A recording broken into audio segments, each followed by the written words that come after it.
Good morning. It's November 4th. Todd Miller here to give you a market update, Las Vegas real estate market.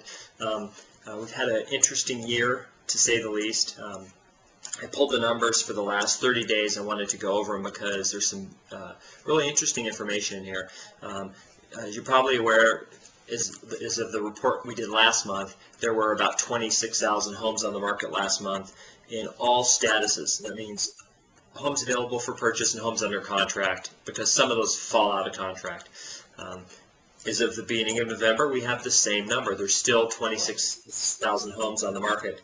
Of those, 15,000 of them are under contract of some type.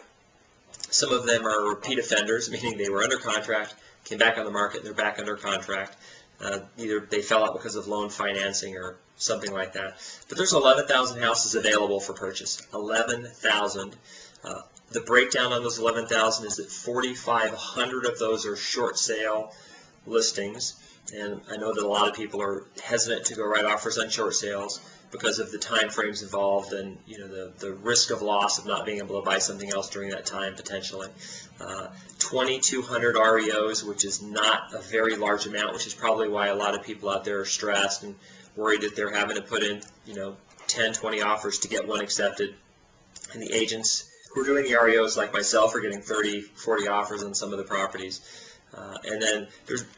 So when you take that 11,000 throughout the short sales and REOs, that still leaves 5,300 properties that are equity sellers. Equity sellers, meaning it's not short sales, not an REO. Go make an offer on it. There's opportunity there.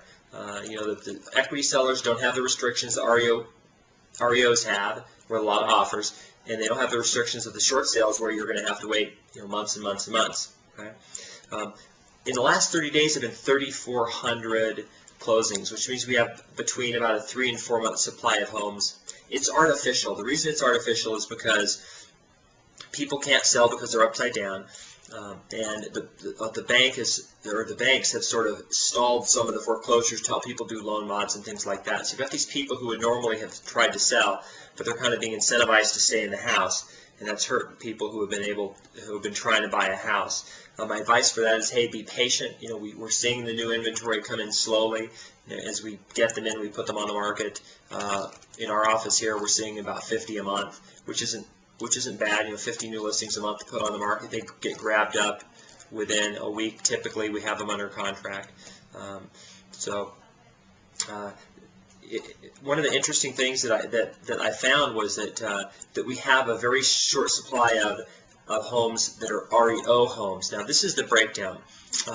Of those 3,400 sales in the last 30 days, 3,200 of them were 200,000 and below, and most of those were REOs. So what's selling are the REOs below 200,000. We only put 200 houses that were sold in the last 30 days over 200,000. That's pretty bad. It's probably one of the worst months that we've ever had in the real estate market, but that's an opportunity, and that tells us something. The opportunity is that there's a building inventory above that price range, and it gives you an opportunity to go out and grab something while there's a huge inventory. And the best prices are typically found when there's a large inventory. And we saw that a few years ago when we had all these houses on the market for $200,000-300,000 and they weren't selling, and then that gave us some relief on the prices to go out and get a good deal. Of houses over $1 million, there are 4-year supply, so about 48-month supply. And if you go to condos, high-rise condos specifically, over $1 million, you now have a 12-year supply.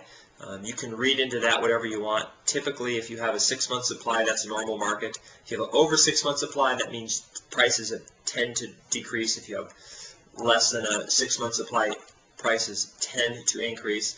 And one of the interesting things we found is that in the short term, we have the same prices that we had 6 months ago for homes under 200,000.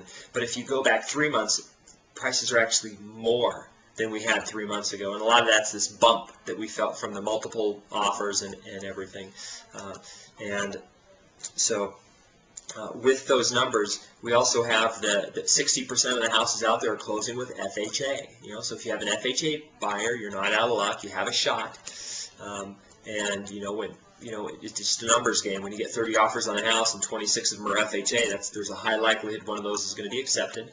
and of course the other highest financing, 30%, was cash. Now the cash tends to be homes 60,000 and under, and a lot of condos. Now keep this in mind. Condos that are on the market, for the most part, between 80 and 90% of all condos are cash only. The reason they are is because the Homeowners Association has allowed so many people to invest and rent that they don't meet the FHA qualifying guidelines to have at least 50% owner occupied, so no one alone in there. And what that's done is that's artificially pushed prices down. There's some condo complexes where 20 or 30,000 will get you a condo, and if you're going to live in it, that's a great deal.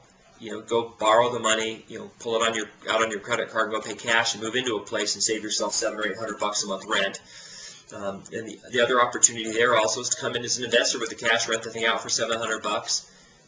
Pay the $150, $180 in HOA fees, and you have a $500 a month return on your 20 or 30 grand minus repairs that you may have to do. There's an opportunity there. So a lot of opportunity in the market. It's just a key of being, knowing where it is and being in a position to take advantage of it. And as I get more numbers and more updates, I'll post more daily videos, and you'll be able to be aware of everything that's going on in the marketplace. I'm looking forward to a great November. I have good feelings about it. I know we're going to get a lot more inventory for you to buy in the REO section, and I know that the short sale market is improving. Agents are getting better, the banks are getting better, and more of those deals are happening. It's looking good, and look forward to a great November and a great rest of the year. If you have any questions, you can contact me. My contact information is posted on YouTube, and have a great day.